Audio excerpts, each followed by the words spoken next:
Surprise, motherfucker.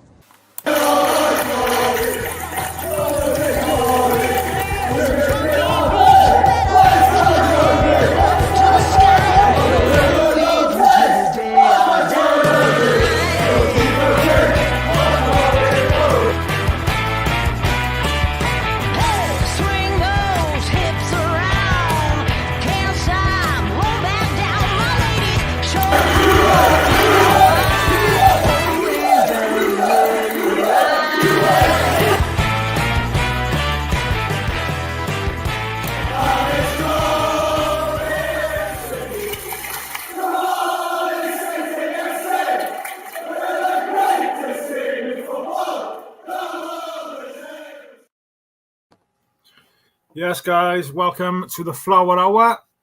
Tonight, I am very blessed, one, not to be joined by Mr. Rob Boyle, but most importantly, I am joined by Mr. Gav Gordon. How are you, my friend? I'm not too bad, thank you. Yeah, I'm not too bad at all. Returning to the show once again, you're nearly part of the furniture now, Gav. Well, try to be keeping my little eye in. What I think is brilliant, like some of the things Simon has shared on social media and things, I can see you to like and you to comment, which I think is brilliant. And I think it's good because, like I say, my time down there was perfect for me, and I enjoyed every minute of it. Really, shame about football with the injuries and stuff like that. But my time in Cardiff was a good part of my life, and will always be. Yeah, brilliant, but and obviously we've enjoyed having you on before, and I was really grateful that you've agreed to come on again. So obviously I think we caught up before the season started, the last time we spoke. So I thought it'd be nice just to have a bit of a catch up, mate, see how you were doing, talk a little bit about Cardiff. I know you're still heavily involved with Lincoln City, am I right in saying that? It is, yeah. So I think they're not doing too bad this year, Gav, are they? No, they've hit a little bit of a bad spell at the moment as well. They can't seem to pull a few results together, and lost a few games as well. So it's that time of the year, isn't it? It's when the games come, and if you get a few injuries, it does affect the side, and that's what's happening with them. But we'll see. Football's a weird game where little things can change the form, and then you can go on a little run and pull yourself out of it. What was it like for you when you was back in your day when you was playing this time of year? Was it a time of, I suppose it all depends what kind of run you're on, I suppose. If you're on a run and you're scoring goals and the team's winning, I suppose you want to be out there as much as you can be. Exactly that, yeah. If you've got a good run of form coming into, especially at a busy period, what Christmas is, it's great because you don't train much. You're just literally playing your games and you're just using what momentum you've got, and you're just taking it forward. If you're on a bad run of form, it's hard to get out of it because you can't work much on it in the training ground to sort of break the run you're in, and then it sort of compounds itself, and then you sort of just drop like a stone, and then you're looking to get into a good week where you can just go stop. Let's reset ourselves and maybe go from scratch and then start again. But I like these festive periods because I like playing. I like to play games and more than training, really. But games are the ones where it's your bread and butter, isn't it? So you want to be involved in it and you want to show and entertain. Yeah, I suppose as fans, the festive period is always good because those games do come thick and fast, and before you get a chance to get over one game, you're already thinking about making plans to get to the next game. So it's always a nice period for us fans, I think. Hopefully you don't have to go too far because it's one Christmas. You hopefully keep it short, but I think we've got Oxford Boxing Day. I think. No. I think it's Coventry City home then on New Year's Day. It's not too bad. But right, let's cast back to the beginning of the season. I know obviously you still keep in touch and you still keep a look out at results and the goings on at Cardiff. Going back right to the start of pre-season then, with players that perhaps we brought in, players that left and things. for me, I thought it was a fairly positive window. I don't know what your thoughts were, and I really had high expectations. Really, I was glad. Yeah, I Bullock think was that's what most people do, don't you? If the one or two signings you do get in, and then you're looking and you go, right, okay, if everyone can fit it in and stay fit, yeah, it could do quite well. Could start off brightly, but yeah, it unfortunately didn't start like that, did it? And then, like I said, once you get an injury, it just shakes up everything, and then the confidence. And confidence is such a big thing in football, and because I'm also fan obviously Manchester, so I've got Man City as well. So you can see how even the big clubs, if you haven't got any confidence, you just look like a shell of yourself, and you can even see it in the performances, and that's how bad it is. So yeah, it is very much important. If the manager can breathe that confidence into the side early on, then yeah, everyone just jumps on board. But yeah, it's how you start, isn't it? Yeah, it was disappointing. I think we had 1 point out of the first 6 or 7 games. So unfortunately, I think the writing was on the wall for Errol Bullock.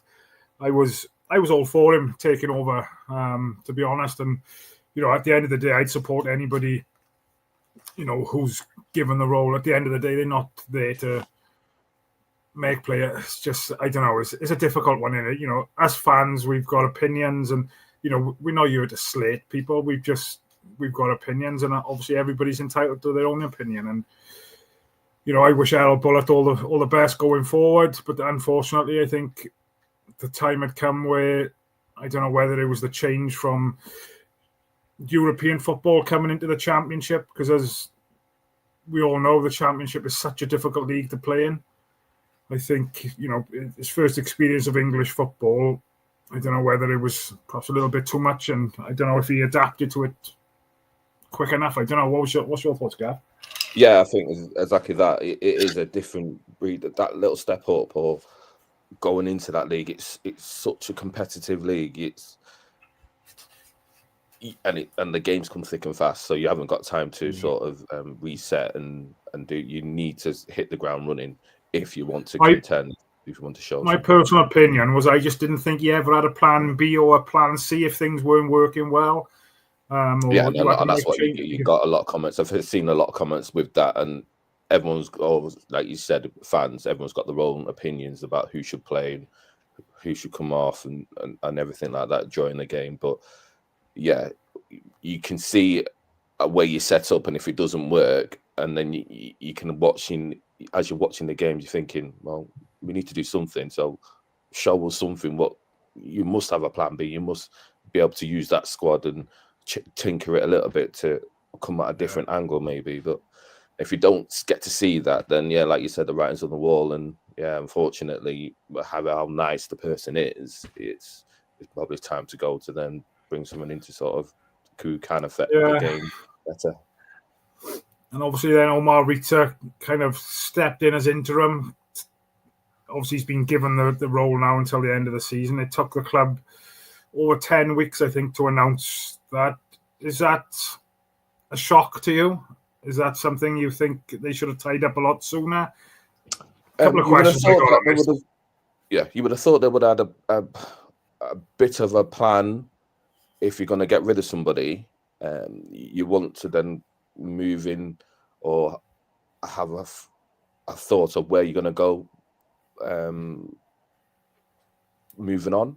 It seems like they didn't, and they were just waiting for someone to come in and charge, or the person they were looking at needed time before they could get them. So it's either or, but you would have thought there would have been better. It's been like that. You look at the managers we've had, Gav, over the last 5-6 years, or since Warnock took over. Then it's just been a carousel rotation. And that's not good. And that's always, when the writing's on the wall for the club itself, when it is a constant rotation, you just want a little bit of stability. You need that for the squad, because the squad's also rotating, because every single person who then comes in as manager or coach has their own opinion of whatever squad they have. So they've got their own opinions, and they want to bring in their own players. And by the time the players come in and settle down, it's gone again, and it's switched again. So it's very hard to catch up that way, and hard to get an established side. And for Cardiff, that's what they need. They need some stability. They need somebody at the helm who knows what they're doing, plan forward with the board and everything like that. Just everyone going singing off the same hymn sheet, but it doesn't seem like that at the moment. It's a lot of discontent, isn't there? And there is, and I think a lot of the frustration comes down to communication between the club and fans. Really, 7 weeks and nothing, or 10 weeks, sorry, and there was no communication between the club, and I just think is poor. Really, it was disappointing, to be honest. But I'm not going to focus too much on negatives. I did want to ask a question, and no doubt you've been through it in your career, whereby perhaps a manager has lost his job. What kind of things would be going through players' minds in the squad when a manager does get sacked and interim managers put in place, especially players perhaps who are out of contract? Is it a worrying time as a player? It is, but it also gives the opportunity of the people who have not been playing the games or not been involved in the game as much, or been on the bench, been on the fringes, have their chance to get into the side and then show their worth to the team. So it's more probably the people who have been playing the games of the first team, you would say, they're probably the more ones who are a bit up in the air thinking, right, okay, then I've been playing. Now they've changed. Oh, are they going to now change me? And I'm coming out the side, and so yeah, it's a bit of both, really. You just like you said, just like what fans want as well. Players, they want to know what's happening. They want to know if someone's going to stay in charge for the foreseeable future, and then they can apply themselves accordingly. You should always apply yourself accordingly when you're playing football anyway. You should give 110%. Yeah. But it's hard when you've got other things in your mind, like you said. What do we do? Towards the end with Bullet, it just looked as if perhaps he'd lost that dressing room as an outsider looking in. And I'm not saying, at the end of the day, like you just mentioned, when you go out on that pitch, you should always be given 100%. And I'm not saying that the play, but it just as an outsider looking in, it kind of looked as if players weren't giving it all for him, type of thing. And you know what the Cardiff City fans are like. Cardiff City fans, you might not be a player that has got the most ability in the world, but if you're a worker and you're a trier and you're going to put a shift in, the fans will take to anybody. And I think a lot of people got frustrated towards the end of Bullet, whereby that want and desire wasn't there. Yeah, and that's what it boils down to. It's very hard to hide if people are not with the regime, and I'm thinking of the same way. You don't go out intentionally not to play well, but like I said before, confidence is high. If confidence is high, you show, and you just automatically show what you're capable of and try and improve that as well. But when it's low, yeah, it comes across as maybe you're not working hard enough.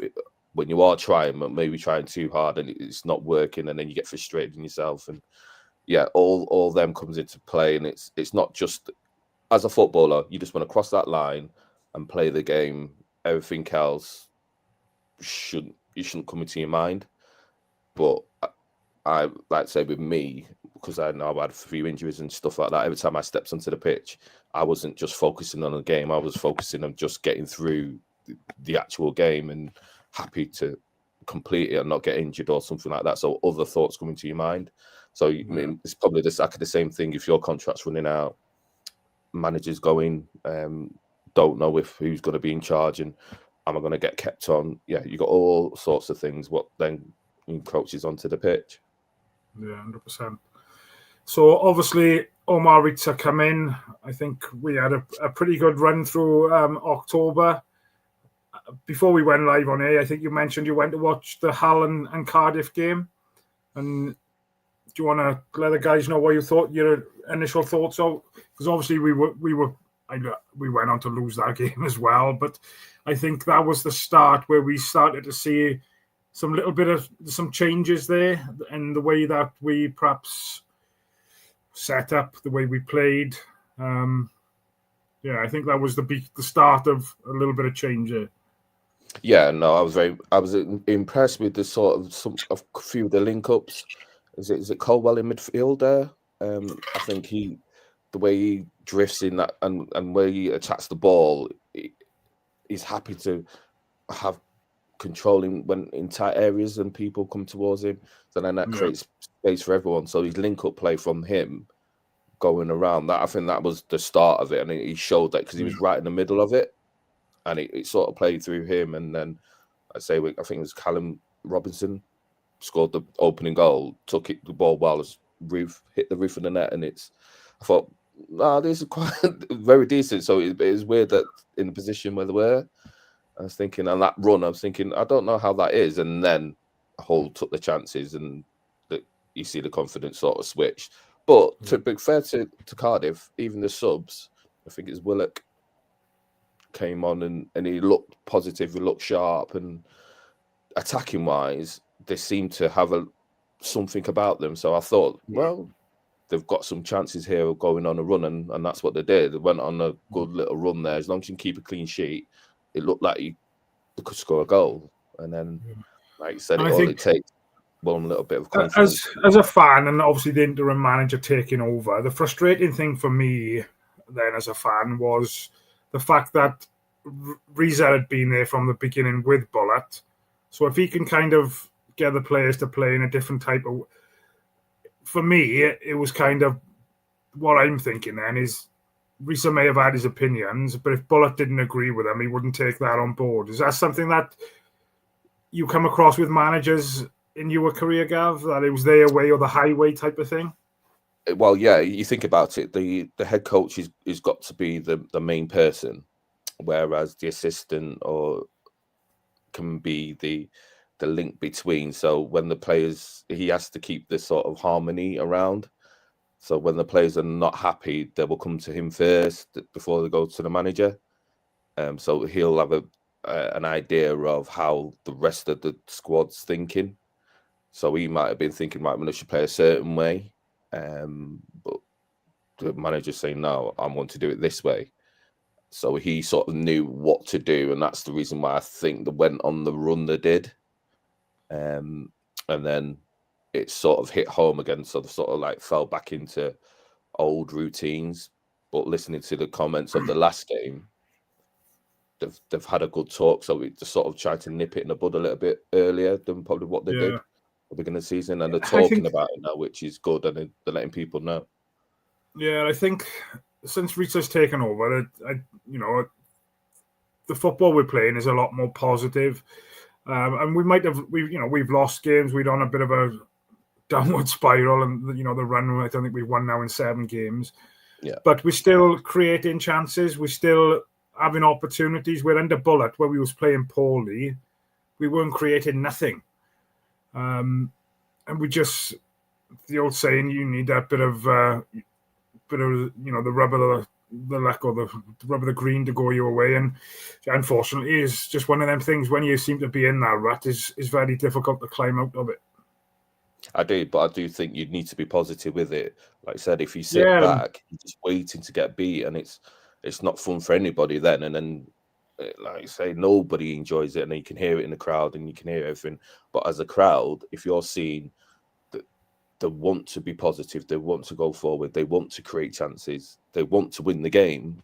Yeah, that's all you can sort of expect from it. If they lose it back to a better side, it is what it is. But you can see that the players are giving all and they're wanting to go out and win, which is, I prefer that way as a being coached than the defensive way, really, and hit on a counter attack. I don't think that's right. I just wanted to touch upon as well, and obviously just what your experience was back in the day for some perhaps people who were tuning in and haven't heard you speak before. But Cardiff fans are always well travelled, and even though the run we're on, I think the numbers going away is still. I've been lucky enough to take my boy to a couple of away games this season, and the support and the atmosphere on away days is second to none. And just wanted to know what your opinion was and how much you used to. Like, we went to Derby, and I think we lost that game up in Derby, and the only player to come over and thank the fans was Callum O'Dowda, if I remember rightly. And there was a couple of fans not happy that day. But what's your memories of travelling Cardiff fans and things like that? No, just being around the town when I first went there, even just so sat there with your owners, and then you also got the supporters on the same table talking to us and selling Cardiff as a city, going to the shops and people messaging just start of I think it was start of the messaging period, and people saying, "Oh, we sort of seen such and such walking around Tesco shopping." So yeah, that's what the fans are about, and we didn't mind as our group interacting, talking with the fans. That's the reason why I don't mind coming on podcasts and being involved around Cardiff, because there were good times and they were honest. If they felt that you didn't play well, or if they felt that you could improve with something, they would try and give you advice and ideas about what you can do going forward in training and stuff like this, which what I found surprising and good, and that's the reason why I do like it. And I think that's obviously social media is a massive thing now, isn't it? And people they do have to come and say thank you to the fans for coming and supporting on away games. If you don't, not as a team, don't care if you win, lose or draw, it's you thank them for their support, and because that's the main important thing. You go out to entertain, and if you don't accept what they're doing, it's not good. No, not good. Just wanted to highlight some the people in the chat. Evening, Paul. He says, evening, Matt and Gavin. Jeff's in the chat as well. Evening, Jeff. There's a couple of questions in there. Jeff, I'll come to Jeff's first. What is it like to come out to a half-empty stadium with no atmosphere at home?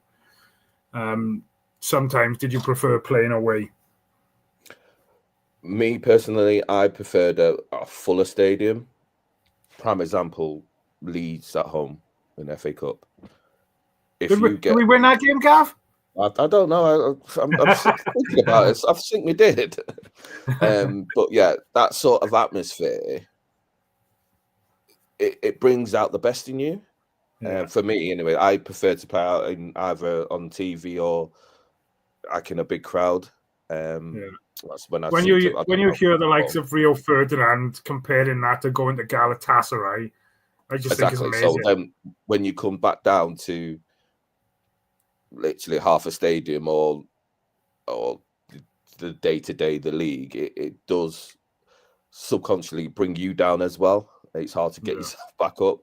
But it is challenging. But you're going there to do a job, and you have to do that.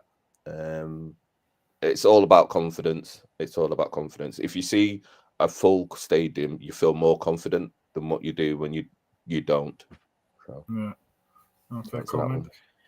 It's quite well known. Cardiff had quite a few injuries. So just to touch upon a question there from Paul, we've had quite a few injuries this year. Obviously, Rambo struggling again with fitness. Quite a few strikers: Isaac Davis, Keanu Tete, just to name a few. But Paul's asked, Gavin, just a question on injuries. When a club has a certain injury, for example, 5 or 6 players with a hamstring, is that a problem with potentially the warm-up training in itself, maybe personal fitness? I think what Paul's trying to get at is that we seem to have a lot of injuries at the moment, and every injury is getting knocked back 3 or 4 weeks, or they're having a kind of side effect to training. I think the question really is, are they maybe getting rushed to come back too soon? It just seems a bit of a coincidence that every player we have is getting knocked back for 4-6 weeks type of thing. Well, yeah, especially if they've come back and then they've gone again. Yes, that's a clear sign of that, because maybe you're in a bit of trouble. We want to bring that player back too quickly. But I think, they're picking up them injuries in training, not in games. They're getting that knockback before they've even come back to playing first-team football. So that's the frustrating. Yeah. It's probably different from my time, because my time we didn't really have a training pitch to train on. So we moved from here to there. So when you're training on different surfaces, it's a bit more challenging on your muscles and stuff. That's a bit different. But and even though a player has an injury now, they're having a scan within an hour, aren't they? Yeah, exactly. You know what I mean? So that should be. Yeah, I would look at that sort of department there, the physio, and see what they're doing.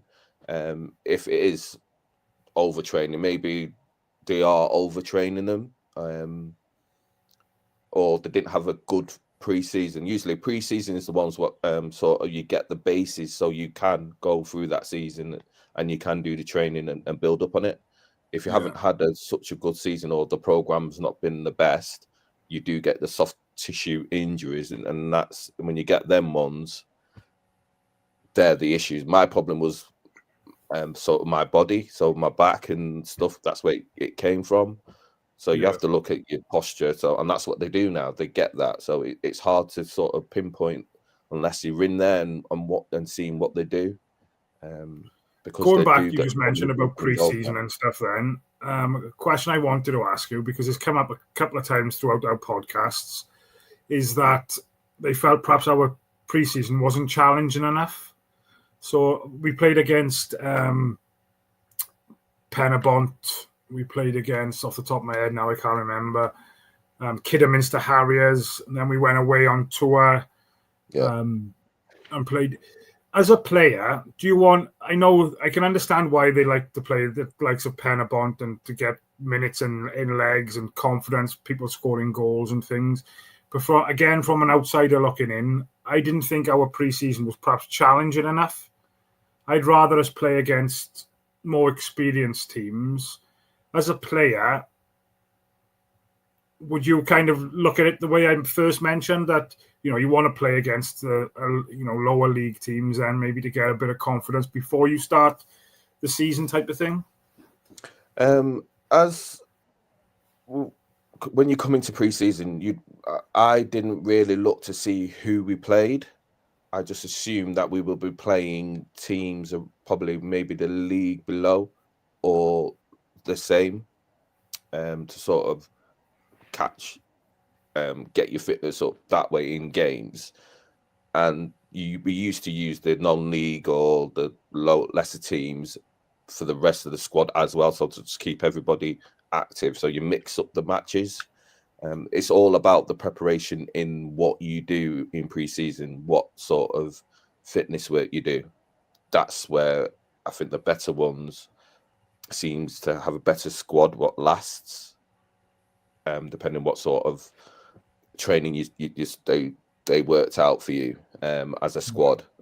I think that's where it may have not been quite good enough, because if you get an injury straight away, unless the players already came in with slight niggles and then they've pushed them too hard, which has then created other issues further on. So like I said, unless you're in there, it's hard to sort of put your finger on it. But if I used them when I had a good pre-season, I've had a good season. When I've had a not so good pre-season, i.e. more of the fitness work, that is where it's hard to then catch up through the season, because you do get niggling injuries then, and it keeps breaking down. And I think Callum Robinson's a perfect example, whereby he struggled towards the end of last season. If I'm completely honest, I thought perhaps his time would probably done with Cardiff. Again, I'm not sure how much ACEnetworkcontact were there or bullet. But he really knuckled down during pre-season. He scored 6 or 7 goals during pre-season. And especially under Rhys, his confidence have seemed to have gone through the roof again. I know he hasn't scored a goal for a couple of games, but he looks a different player compared to what was out on the field towards the end of last season. So I think it was well documented. He worked hard during pre-season, and that can obviously benefit him going forward. Yeah, and that may be just by talking to your coaches, and maybe Rhys, he's probably had a word, or he's gone, right, okay, this is what I'm going to be doing. And then as he's then taken charge, Robinson's also flourished under that as well. And then your confidence, right, and then you start can play. Then when you got your confidence up, like he is by far the top goal scorer. Is it 7 goals? Is it already this season? So yeah, he's flying. So once you get 1 or 2, that confidence stays with you, and then you are a different player. When it's low in confidence, you see what happened at the end of the season. You see it's the struggles. You see your fitness not feeling the best. You see everything's sort of compounding. But when you had a good pre-season, you feel fit in yourself, you can then come out and just perform. And that's what I'm saying. You step over that line, that is all you want to think about, is scoring goals and playing the game. Yeah, fair play. Just to go back to Omar Rhys then, right man for the job until the end of the season, Gav, do you think? I think we need a bit of stability now. If that's what the decision they've made, right, stick with it. He knows the players. He knows what he's getting. I don't know whether we'd be able to bring in one or two or strengthen the squad. I personally think we'll probably rely a lot on loans during January. I don't think they're going to throw loads of money around, to be honest. It'll be interesting to see.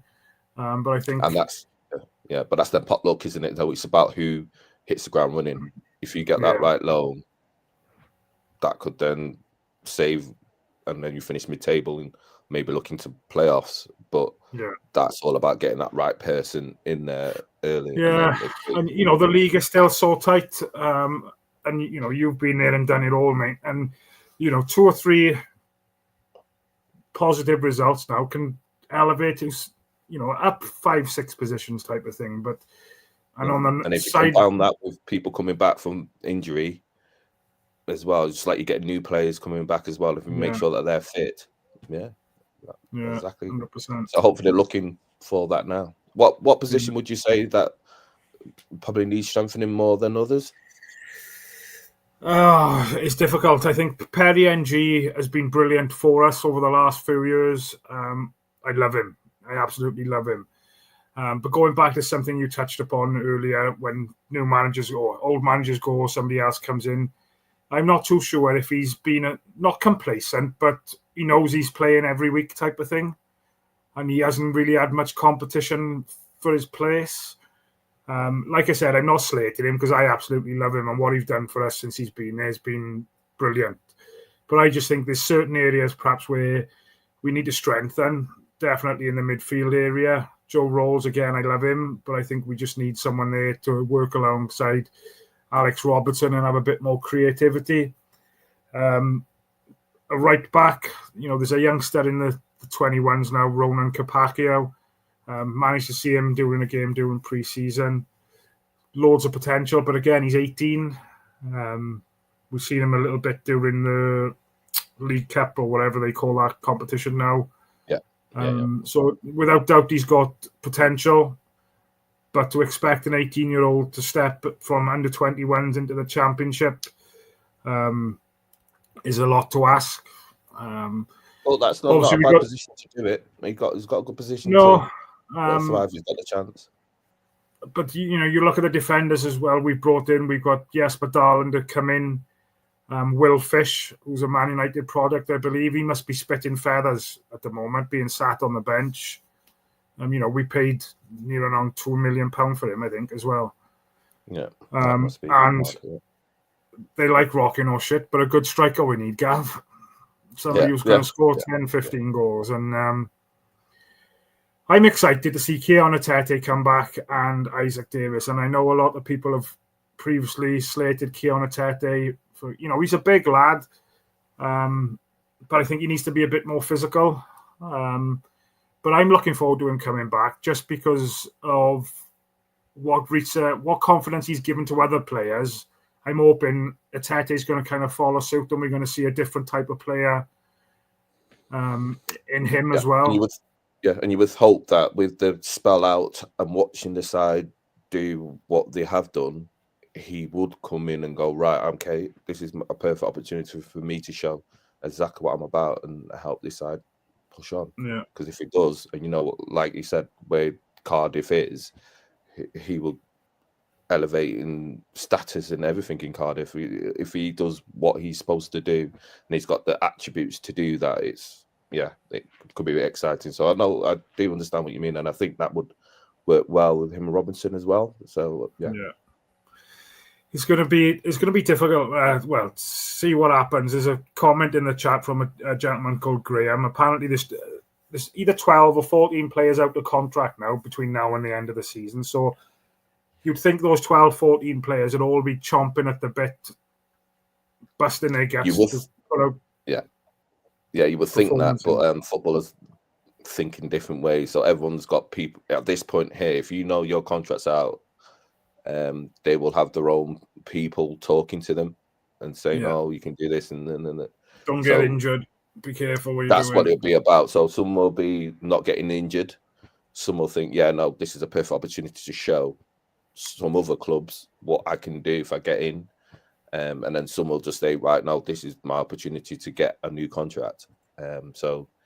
Yeah, because with 12 players out of contract, that's a hard squad to sort of manage. Yeah. So that's 100%. Another difficulty what could come on. And especially with the manager, we don't know if he's going to be there next season. So those decisions are probably not going to be made right until the death type of thing. And sometimes then, is it too late? We kind of started next season on the back foot already type of thing, isn't we?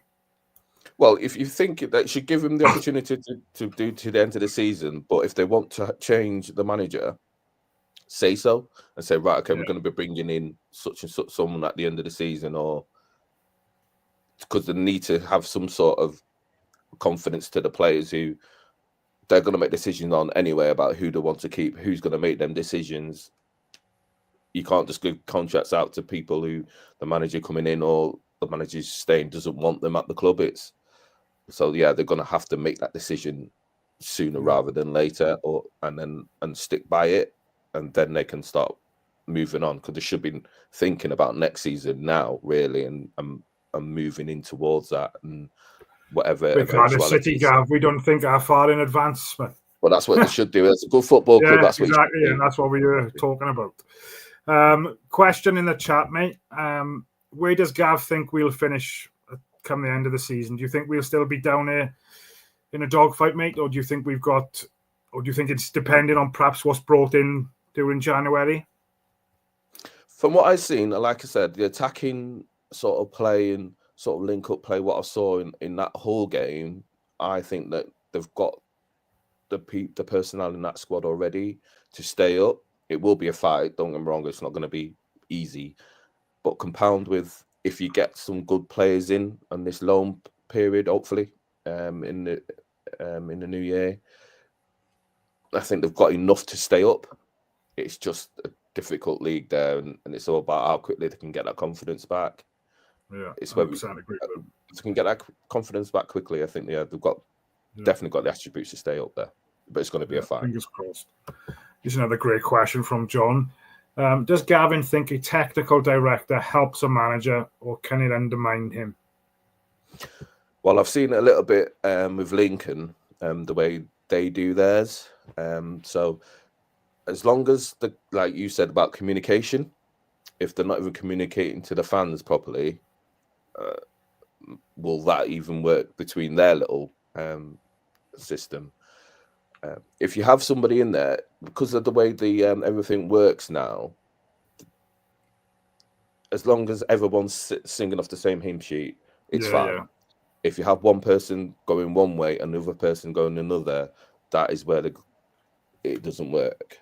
So if everyone's happy with the way the club wants to go, I think it's good, because you can share the responsibilities and giving somebody going out to look at the players and do that contracts and look after that, whereas the coach can literally concentrate on making sure the side works, and then that everything else works in between. But yeah, I think they just need to settle about where they want to go, and that's where it stems from. It stems from the top, knowing what direction they want the club to go to. So I know your frustration. That's the scary thing at the moment. As fans, we don't know what direction the board are thinking of. It's crazy. It's sad to see as well, because it's such a good club there, and it's good, the stadium and everything. It's disappointing. A couple of comments in there. Maybe Gav will clean his boots off and run out for us. I'm not sure if your back would cope with that now, Gav, will it? Sorry? I said, I'm not sure your back would cope with that nowadays, would it? That's what I said. It probably lasts about 2 minutes, depending on that, especially championship level, yeah. Yeah, probably better 2 minutes than some of them I've done, mine would be. Paul says, what we need is another Gav Gordon running at defenders is what we're missing, getting us off our seats. But that's what you hope that when he comes back, that's what he can do. He's got that physical attributes about him to do that, isn't he? You've got to put himself about. And it's difficult because, when he was having time in the team under Bullet, I don't think he was having consistent time. And that was one of the downfalls with Bullet. And we go back to Ruben Caldwell and talk about him. He was putting in some good performances. And then the next game, he'd drop him and he'd have him on the bench. And it didn't kind of make sense. Players weren't having a consistent run in the team to build that confidence to, improve their performances on a consistent basis, if that makes sense. Yeah, because you got nowadays they like to rotate the squad and keep everyone fresh. Some people need a run of games to get their fitness up and to get their confidence and to get their form. They need a run of games to get the form and build on the form. So I prefer to leave them aside, give them a few games, let him get into it a bit more. Yes, bring him off, but start him. Yeah. Bring him off if you're getting tired on not to, if you want to save him or stuff like that, but start. And once you keep getting that start and getting that confidence and just speaking to him, once you talk to people and give them the confidence there. Yeah, just like with Robinson, it helped that way if they get that mentality in their head. Awesome. Another comment from Jeff. Gav, if you've seen us a bit, or you have seen a bit of us this season, what sort of striker do you think we need? So one who's going to score goals. Well, that as well, yeah. So somebody sort of what will complement a Robinson. So what would you class? So someone slightly more of a target. I'm looking forward to Isaac Davis coming back. Somebody who's going to get behind defenders with a pace. Robinson's quick, but he's not Isaac Davis quick, and I don't think we've got that pace in the squad at the moment. And that goes for the wingers as well. I don't think we've got out-and-out pace anyway. Yeah, I think if you can get round the back and you can get to the touchline, so yeah, ideally pace, bit of strength, and a good finisher.